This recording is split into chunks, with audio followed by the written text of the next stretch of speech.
igihe kirekire amarira n'agahinda gukumbura. Iwabo byahoraga mu kanwa kabo mbega agahinda k'abagabo n'abagore kubwo gukumbura.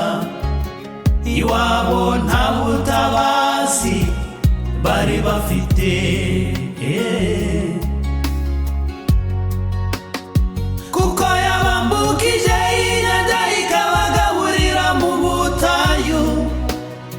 Mose na Aroni babayoboye, natwe dufite ibyiringiro. Mose ntiyagezeyo ariko Aroni yabambutsa Yorodani, kuko yabambukije inyanja ikabagaburira mu butayu. Mose na Aroni babayoboye, natwe dufite ibyiringiro. Mose ntiyagezeyo ariko Aroni yabambutsa Yorodani. Morodekayi atereganaho ntacyo wakora, ubwoko bw'Imana uzatabarwa, ariko nicyo gihe ngo ugara.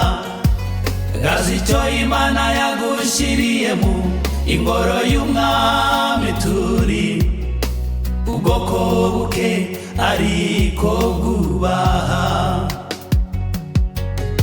Imana ntituzapfukamira abantu, Imana yacu niyo yo kwizerwa, izadutabara. Kuko yabambukije inyanja ikabagaburira mu butayu.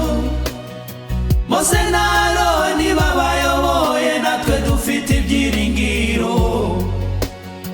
Mose ntiyagezeyo ariko Aroni yabambutsa Yorodani, kuko yabambukije inyanja ikabagaburira mu butayu.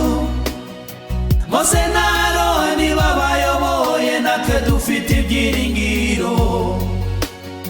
Mose ntiyagezeyo ariko Aroni yabambutsa Yorodani.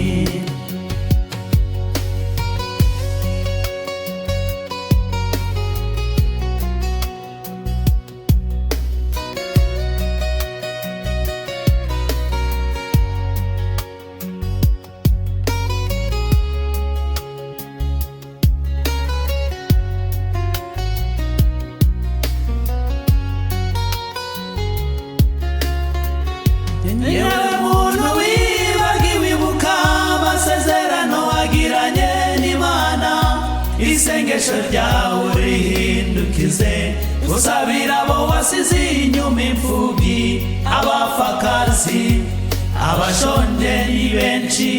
Iki nicyo gihe ngo dukore ibikwiriye.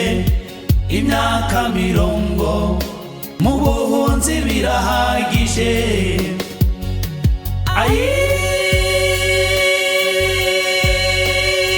Imana umva amarira y'ubwoko bwawe, uduhe Aroni yatwambutse Yorodani, kuko yabambukije inyanja ikabagaburira mu butayu.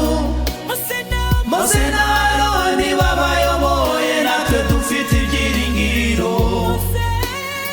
Mose ntiyagezeyo ariko Aroni yabambutsa Yorodani, kuko yabambukije inyanja ikabagaburira mu butayu. Mose na Aroni babayoboye, natwe dufite ibyiringiro. Mose ntiyagezeyo ariko Aroni yabambutsa Yorodani. Mose ntiyagezeyo ariko Aroni yabambutsa Yorodani.